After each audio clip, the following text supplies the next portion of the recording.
আজকে যে প্রসঙ্গটা নিয়ে আলোচনা করব, আপনাদের যদি খুব বেশি তাড়া না থাকে, অনুগ্রহ করে এই ভিডিওটি শেষ পর্যন্ত দেখবেন। এবং আমি গত ৪-৫ বছর ধরে যে ভিডিওগুলো করছি, কখনো কোনো ভিডিও বার্তায় বলিনি যে আমাকে লাইক দিন, কমেন্টস দিন, কিংবা ওই যে কি একটা বাটন যেন আছে, সেই বাটনে চাপ দিয়ে গ্রাহক হন বা ইত্যাদি ইত্যাদি কোনো কিছু, বা এই ভিডিওটি শেষ পর্যন্ত দেখুন, এই ধরনের কথা কখনো বলিনি।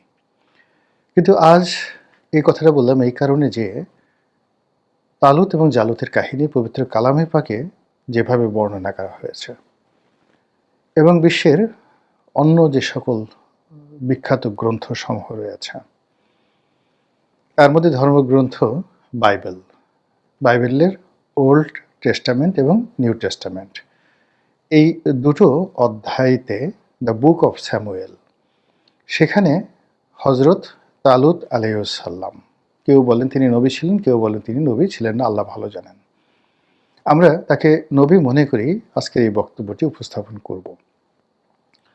তো তার সম্পর্কে আজকে আমি একটু নতুন করে পড়াশোনা করলাম। এর কারণ হলো যে আমি যে সাপ্তাহিক নিবন্ধ লিখি পত্রপত্রিকায়, ইদানিং কালের কণ্ঠের জন্য লিখছি। প্রতি বুধবারে কালের কণ্ঠে যে নিবন্ধটি ছাপা হয় উপসম্পাদকীয়, তার জন্য এই একই শিরোনামে একটা লেখা লিখেছি। তো পাঠকদের জন্য সেই লেখা লিখতে গিয়ে আমি যে অধ্যয়নগুলো করলাম এবং আমার যে আর্ত উপলব্ধিগুলো হলো, সেই বিষয়গুলো আপনাদের সঙ্গে শেয়ার করাটা আমার কাছে মনে হচ্ছে আমার অবশ্য কর্তব্য। কারণ মানে আজকের এই ভিডিওর মাধ্যমে যদি একজন মানুষ উপকৃত হন কিংবা কারো বোধোদয় হয়, তাহলে আল্লাহ রাব্বুল আলামিন যে আমাকে জ্ঞান দিয়েছেন, কথা বলার ক্ষমতা দিয়েছেন, একটা প্ল্যাটফর্ম দিয়েছেন, এগুলোর শুকরিয়া আদায় করা হয়ে যাবে। এই জন্য মূলত অনুরোধ করলাম। কালের কণ্ঠের জন্য যে লেখাটা লিখছি সেটি মূলত আমাদের মহান বিজয় দিবস। এই বিজয় দিবস অন্যান্য বছর যেভাবে আনন্দের ছিল, এইভাবে এইবারের যে বিজয় দিবস যেভাবে আমাদের কাছে এসেছে, অনেকটা রোদন ভরা বসন্তের মতো। রবীন্দ্রনাথের সেই বিখ্যাত গান, রোদন ভরা বসন্ত সখী আসিনি কভু আগে। এরকম বিজয়ের মাসে যা দেখছি তা দেখার কথা নয়, যা শুনছি তা শোনার কথা নয়, যা বলছি তাও বলার কথা নয়। আমাদের বিজয় দিবস ছোটকাল থেকে দেখে আসছি। এই দিবসটিকে সামরিকভাবে উদযাপনের জন্যে আমাদের সেনাবাহিনী কুচকাওয়াজ প্রদর্শন করে। উপজেলা পর্যায়ে এই দিবসটিকে পালন করার জন্য উপজেলা প্রশাসন প্যারেডের আয়োজন করে। আমি যখন সংসদ সদস্য ছিলাম 5টি বছর আমাকে এই প্যারেডে অংশগ্রহণ করতে হয়েছে। আর আপনাদের সবারই মনে আছে যে ছাত্র জীবনে, কি প্রাইমারিতে কিংবা হাই স্কুলে, আমাদের এই বিজয় দিবসকে কেন্দ্র করে সারা দিন বিরাট একটা কর্মসূচি থাকতো শিশু মনে।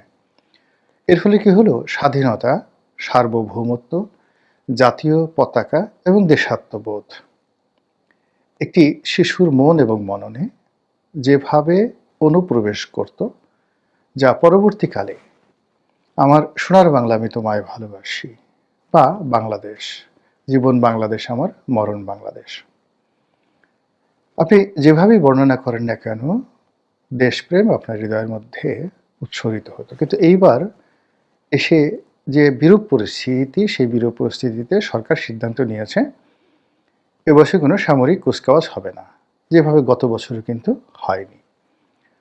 তো অন্যান্য যে সকল ঘটনা, সেই ঘটনার ফলে এখন আমাদের অনেকের মুখ দিয়ে কথা বেরোচ্ছে যে আমাদের স্বাধীনতা এবং সার্বভৌমত্বের যে অনুভূতি, সেই জায়গাটা কোথায় যাচ্ছে।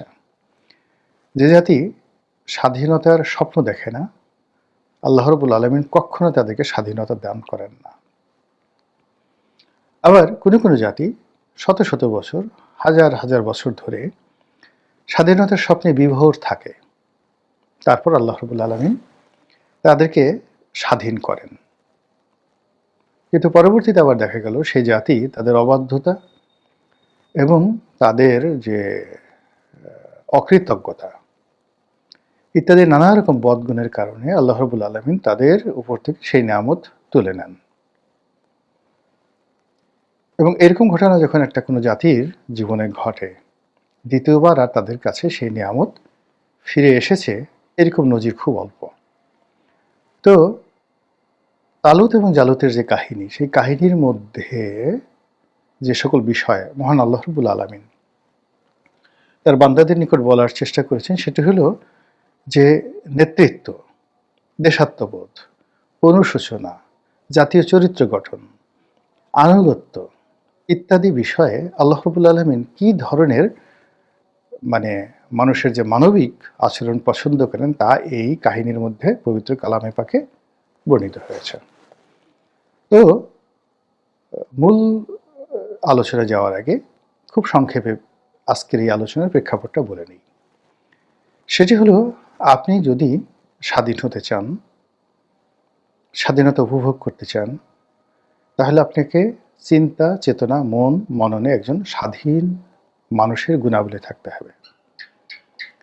বেয়াদবি, অভদ্রতা, অশ্লীলতা, অশ্রাব্যতা, ধর্মহীনতা, বিচারহীনতা এই বিষয়গুলো যদি আপনার চরিত্রে থাকে, আপনি কখনো স্বাধীন দেশের নাগরিক হতে পারবেন না, স্বাধীনতা আপনার সৌভাগ্যে আসবে না এবং স্বাধীনতা উদযাপন করতে পারবেন না। এখন মূল আলোচনায় আসি। আজকের যে ইসরায়েল, জেরুজালেম, নাবলুস কিংবা ধরুন হাইফা, যে অঞ্চলগুলোর নাম শুনেন বা প্রাচীন জমানাতে যেগুলোকে মাদায়েন বলা হতো, তো পুরো এলাকাতে একটা বিশাল সাম্রাজ্য আল্লাহ রাব্বুল আলামিন বনি ইসরায়েলদেরকে অর্থাৎ ইহুদিদেরকে দিয়েছিলেন। তো এই জাতির গোষ্ঠীকে হেদায়েতের জন্য আল্লাহ রাব্বুল আলামিন যত নিয়ামত রয়েছে, ধন সম্পদ, অর্থ, বীর্য, ক্ষমতা, নেতা, নবী, উলি, আল্লাহ, গাউস, কুতুব বেশুমার, পৃথিবীর কোনো জাতিকে এত সম্মান দেয়নি। কিন্তু এই জাতিটি বারবারই আল্লাহর অবাধ্য হয়েছে, নিয়ামতকে অস্বীকার করেছে এবং পাপ কার্যে লিপ্ত হয়েছে। আমি যে সময়টির কথা বলছি সেটি হলো খ্রিস্টের জন্মের 1000 বছর আগে, মানে আজ থেকে ধরুন 3000 বছর আগের ঘটনা। আর সেই সময়টি হলো হযরত মুসা আলাইহিস সালাম যখন এই জমিনে ছিলেন, তাওরাতের যুগ, তার থেকে আনুমানিক 300 বছর পরের ঘটনা। আপনারা জানেন যে বনী ইসরাইলের মধ্যে যে 12টি জাতি ছিল, তো এই 12টি জাতি মূলত তৎকালীন যে সভ্য দুনিয়া তারা শাসন করত, কখনো ঐক্যবদ্ধভাবে, কখনো আলাদা আলাদাভাবে। তো জেরুজালেম কেন্দ্রিক তাদের যে বিশাল সাম্রাজ্য গড়ে উঠেছিল, সেই সাম্রাজ্য বহুবার ধূলিসাৎ হয়েছে। তো এই ধূলিসাৎ হতে হতে যে সময়ের কথা বলছি, আজ থেকে 3000 বছর পূর্বে, তারা একেবারে একটা গৃহযুদ্ধের মধ্যে চলে গেল। তারা নিজেরা গন্ডগোল করে কি করলো, তাদের একটা গোত্রকে একেবারে রীতিমতো যাকে বলা হয় নিষিদ্ধ করে দিল। একটা গোত্রকে নিষিদ্ধ করে দেওয়ার পরে সেই গোত্রটির নাম কি, তারা কারা কারা আসে, মানে আমাদের সমাজে যদি এখন আপনি কাউকে অশ্বত হিসেবে সুন্দরবনে পাঠিয়ে দেন বা পাহাড়ে পাঠিয়ে দেন, একটা উপজাতি হিসেবে, ওইরকম তাদের ভাই ব্রাদার, অর্থাৎ বনী ইসরায়েলের যে 12টি জাতি মিশর থেকে বেরিয়ে এসেছিল, বা বনী ইসরায়েলের যে 12টি ভাই 12টি সম্প্রদায় তৈরি করেছিল, তার মধ্যে একটি সম্প্রদায়কে, মানে যেটাকে বলা হয় বেঞ্জামিন গোত্র, নামটা মনে রাখেন। এই যে বেঞ্জামিন নেতানিয়াহু, এই নামটি ছিল বেঞ্জামিন গোত্র। তো এই বেঞ্জামিন গোত্রটা তখন সবচেয়ে অবহেলিত, এবং তারা যে কোথায় ছিল একমাত্র আল্লাহ রাব্বুল আলামিন ছাড়া জানতো না। বাকি যে 11টি গোত্র, তারা আবার পরস্পর মারামারি কাটাকাটি করে এমন অবস্থা হয়ে গেল যে তাদের রাষ্ট্র ব্যবস্থা ভেঙে পড়লো, সমাজ ব্যবস্থা ভেঙে পড়লো, তারা দুর্বল হয়ে গেল, অসহায় হয়ে গেল।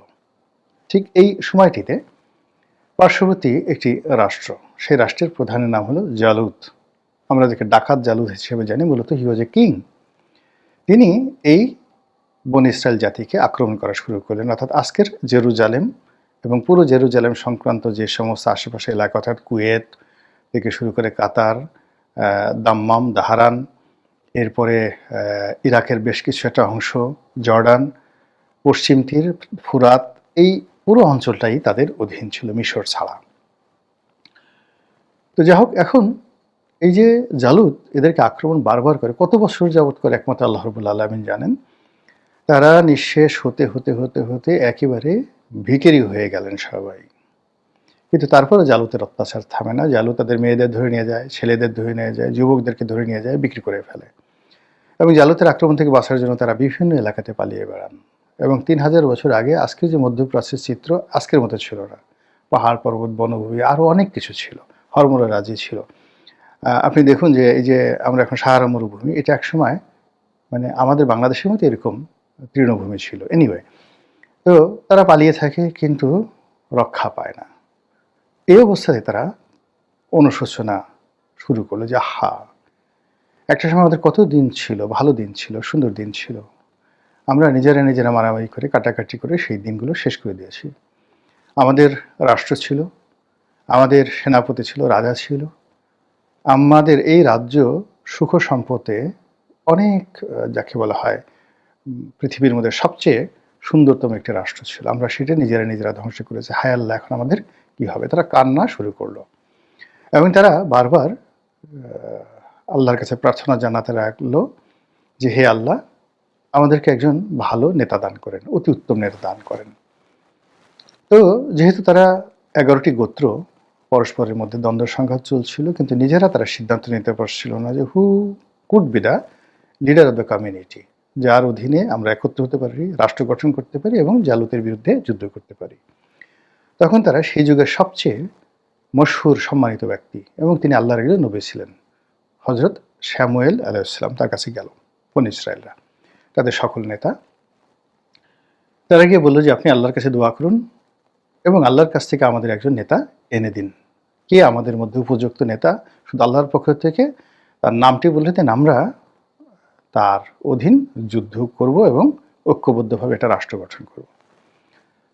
হজরত শ্যামুয়েল আলাইহিসসালাম তিনি আল্লাহর কাছে দোয়া করলেন এবং আল্লাহ রাব্বুল আলামিন যার নাম বললেন তার নাম হজরত তালুত আলাইহিসসালাম।